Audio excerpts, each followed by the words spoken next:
Hi there, my name is Emma and welcome to my channel. I make videos on art, upcycling, and DIYs, so if that interests you, feel free to subscribe. I'm kind of sitting in this weird corner in my office because today I am showing you my office renovation, and this is kind of the one corner that isn't going to reveal what the office looks like at the end, so I'm kind of sequestered over here until you guys get the final reveal. We've lived in our house for over a year now, and when we moved in, I left my office pretty much untouched. I just moved all my old furniture in, and if you've seen in the background of my other YouTube videos, it was pretty bland, boring, and not a lot was going on. So I decided to make it feel a little bit more homey to me, a little bit more filled with nature, and I love the result. And now let's get into the renovation. This is what we're starting off with for my office. There's nothing wrong with it. It's just kind of boring and bland. I do have some storage, which is great, and I love that pegboard I have, and I recently redid the top of my desk, but nothing goes together and the decor is all kind of random. There are also some organizational things that I'd like to change. When I moved in, I didn't paint any of the walls except for the one behind the largest shelf. So this is all just raw wall from the previous owner. And these closet doors are super boring. And they, to me, are just a blank canvas. And there's also obviously a lot of, as I said, organizational and just a little bit of tidying. Although this is incredibly clean for my office. Like I cleaned for 2 hours before I started filming this video. But you can see there's just a lot of stuff that was from the previous owner that I just never fixed up. And now is the time. There are also things like this bubble wrap that just takes up a bunch of space that just don't really make sense. There are a lot of things that I just moved in and didn't really think about. And so now is my time to think about it, because when we bought this house, I was actually planning on putting my office upstairs. So this office was way smaller than I was expecting when we, initially put in our offer. So I never really considered it. And you can tell there's outlets and plugs and it's just kind of a mess. I made this butterfly for a TikTok and it's so sad. They're alone on the wall. And all my prints are just a giant mess, and I've kind of outgrown my system. And there's just piles of stuff everywhere. Like I said, this is after cleaning, so we gotta clean this up. The first thing I started with was these prints. I don't know why. Actually, I do know why. I didn't used to buy them in this size, and so I kind of was stacking them in a weird direction, and they were getting all folded, and they were really hard to see. So I cleared out the whole thing, and I realized that if I put lines along this, I could separate some spaces for the actual prints. My prints are, I think, 17 inches long, 17 or 18 inches long, and this just happened to be perfect. And this also I found in the trash at the old condo that we used to live at, and I've been using it ever since, and it just so happens to be the perfect size for these prints. So I spent a ton of time with fishing line tying it onto either side of this to create some little dividers for all of my butterfly prints. And I have, I don't know, 30 something maybe on my shop right now, and I'll hopefully have more later. So I still have some extra space in the bottom ones, which is really nice. And this system is so much better. And obviously this wasn't meant for storing prints, but it just goes to show that a little creativity can go a long way. The next thing I needed to do was clean out this corner of doom. It initially, it's kind of a corner with all of my upcycling stuff, but I decided to kind of sort it out, put a lot of it in my closet. I just haven't been doing as much upcycling lately. And then I also got an additional bucket to store all of my tube things. These are rolls of paper and all that jazz. And then I went to Home Depot to get some paint, and they just so happened to have the exact color I was looking for in the sales section. So this giant thing of paint was only $10. So that really made my day. So please take this as your sign to look in the sales section of Home Depot before you order your paint, because mine always has a lot of stuff. And then I realized I could drip on it, so that was fun. There's a little heart for you. That was for you. And then it was time to edge everything off. This is a really small wall. I am going to do just along the wall with these doors. I'm going to do kind of like an accent wall because this is in the back of my videos, and this room is really small.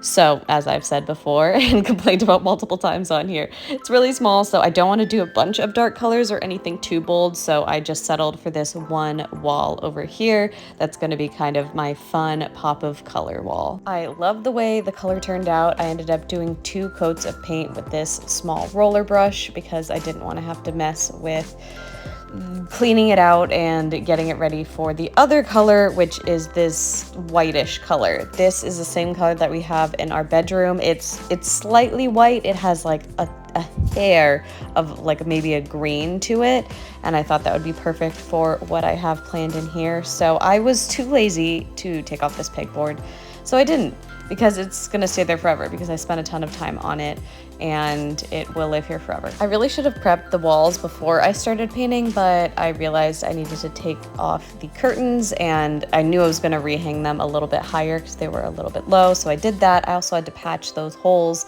and, you know, fix all that up, so kind of messed up my flow. So always prep your walls before you get started. And then it was time to roll on the paint, and this is what it looked like after 1 coat. So I decided to stop after 1 coat, and my office was in absolute disarray at this point, but nevertheless, we kept going. I moved everything back in place because I was getting really claustrophobic, and then it was time to paint the closet doors. I used a magic eraser to clean off some scuff marks, and then I wiped them all down, and here is my little mock-up.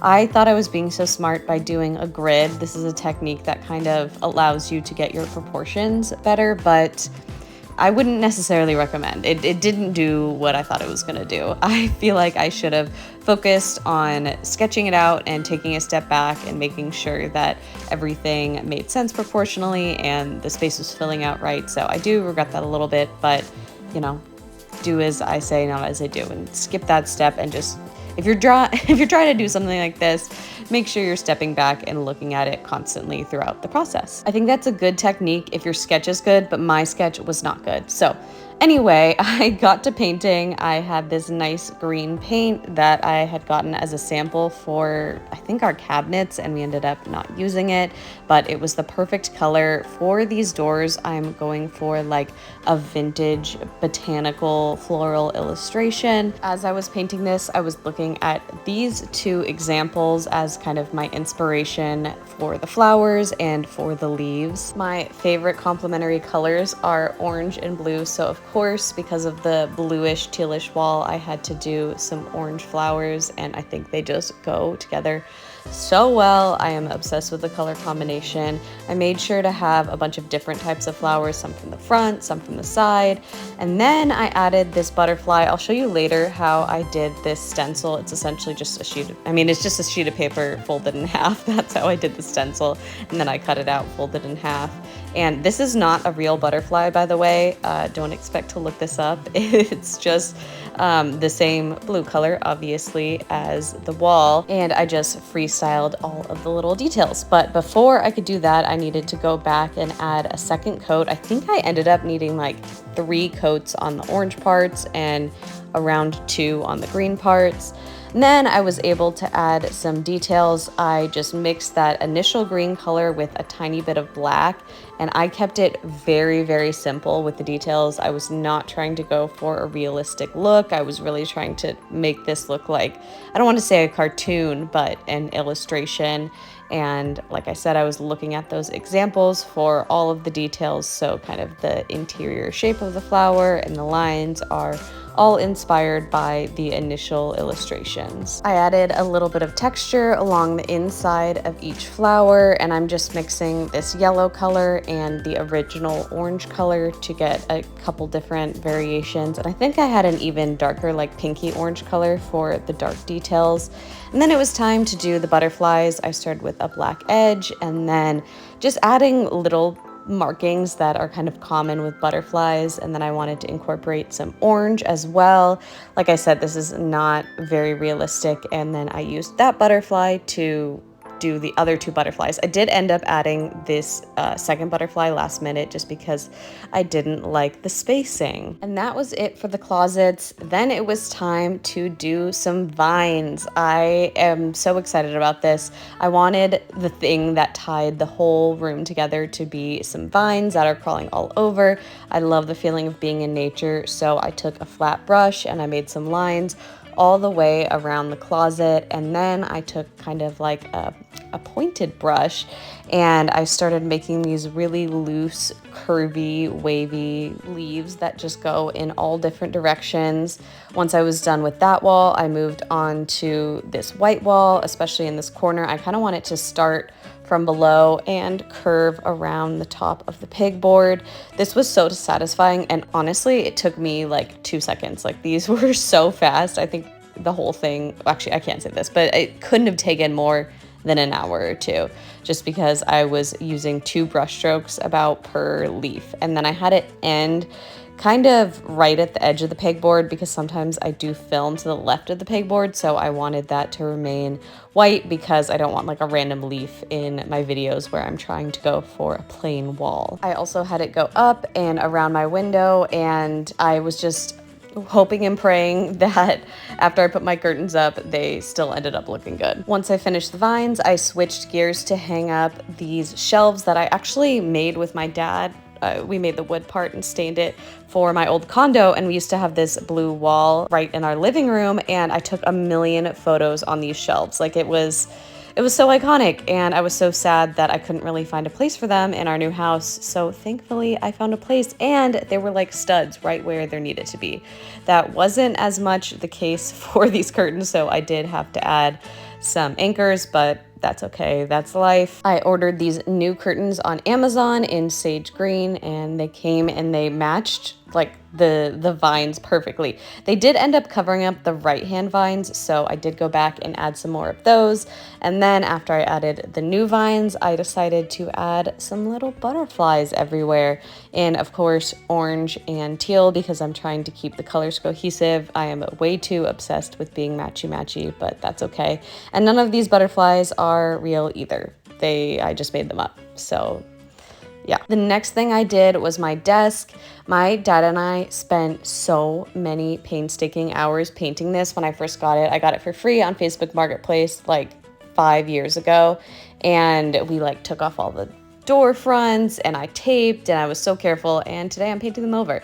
I feel like they're very 2019 and I just needed something new. So sorry past me, all of your hard work is going down the drain, and I painted them the same teal that the accent wall is. Once I finished the desk, I felt like I needed more teal along that wall when you're looking towards the desk, so I decided to make 2 more butterflies to go with the swallowtail that I already have in the corner. So this first one is actually an orange butterfly, but I decided to kind of switch the colors and make this larger one a blue/teal butterfly, and then I made a slightly smaller one to go on the very top to be an orange butterfly. And I put them up on the wall and made sure I liked the proportions, and I thought everything looked good. So I grabbed this scrap wood that was actually like paneling in our kitchen when we first bought our house that we took out, and I saved it because I was like, I know I'm going to need this one day, and that day has come. So I'm very proud of myself for keeping it, and my husband was wrong and I was right. So in order to make the corner part, I took the stencil and I traced the left side, and then I scooted it over, traced the right side, and then I added like a 1/4 inch, like an additional 1/4 inch to the right side. So when they overlap, the thickness, yeah, it makes sense. So one side is a little bit bigger, so when you make the corner shape, it all ends up working out, if that makes any sense. It might not make any sense, but that's what I did. I'm not very scientific with this. If I were to do this right, maybe I'd use brackets and I would like be fancy and use nails, but I'm not like that. So I just glued it together, and I just wanted to do really loose paintings for these because you can tell like the wood grain's kind of horrible, and they're in a really dark corner anyway, so no one's really going to be looking at this. My goal here was just to get the colors that I wanted in that corner of the room. This is the same orange as the closet doors, and I'm doing, this one's actually real butterfly, so that one's a real butterfly, and then I used some wood glue, put it on the left side, and then used just a tissue box to get a 90-degree angle and place it on there and let it dry, and it was ready to be hung up. To hang these up, I used one command strip on each wing, and then I also did go back and added some little nails because I always end up moving my command strips around, and you're supposed to like put it on and then take it off and leave just the strips on for an hour, and I never do that, so I just added nails to be extra safe because I didn't want these falling off. This corner of my room felt kind of bare, so I took these old prints that I no longer saw, but maybe I will again in the future. I'm kind of scarred from those prints, but I guess that's a story for another time. And I hung them up, and then I decided, you know what, I need to figure out how to manage this giant roll of bubble wrap. So I got these handles at Home Depot, and this is my ingenious plan. I took the handles, I screwed them into the table, and then I took a dowel and put it through, and then I marked it and cut it on my scroll saw, painted it black, and boom, I have created my own bubble wrap holder, and my trash can just happens to fit perfectly there. I can't believe how perfectly it fits in between this desk, and it works so well. And the very last thing that I did was order this hair dryer holder on Amazon to finally keep my hair dryer in one convenient place. And now it's finally time to see everything together. I think it came together so well. I love how all of the colors go so seamlessly, and they're like a lot of visually interesting things to look at. I have always been kind of like a maximalist, and I really like my spaces busy but filled with nature, and I think I definitely mastered that with this. I love the pegboard, and I'm so glad I added those 2 additional butterflies. I think it was so necessary, and I kept the space to the left of the pegboard clear for filming. I didn't end up turning the 2 additional butterflies into a shelf like the middle one is. I just didn't feel like it was necessary, and honestly, I don't even like the fact that the middle one is a shelf, but I was recreating a vintage shelf that I found, and that's why I did it. My desk is looking a little bit more organized. The cords are still kind of crazy, but you know, when you use a lot of cords, what else can you do? This corner is feeling so much cleaner and less chaotic. I can actually access my sewing machine now. Before I had to move a bunch of stuff, and my prints are finally organized, thank goodness. I didn't do pretty much anything to this shelf, so it's looking exactly the same, but I still love it. It was still a great Facebook Marketplace find. I am so happy with these shelves, and I can't wait to add photos of them to my website. I love photographing my butterflies and moths on them, so I'm so excited to have them back. The doors are looking amazing. I can't wait to see how it looks in the background of my videos. It's such a fun pop of color. And then you can see all of the little details on the vines. This was such a fun project, and I am so happy with how it all turned out. I am so much happier every time I walk into this office. The little changes that I made such a big difference, and it just feels like my space now. And everything I did is relatively renter friendly. I guess maybe not the doors, but you could theoretically paint over them. I mainly just used paint to transform this space, and a little bit of paint goes a long way, especially if you know how to use it. I love this background so much more. I remember watching my last YouTube video, I don't remember what it was, and just seeing the like stark white background, and it just looked horrible. So I think this is a much better background. Let me know if I'm right. Thank you so much for watching. I hope you enjoyed this video, and happy making.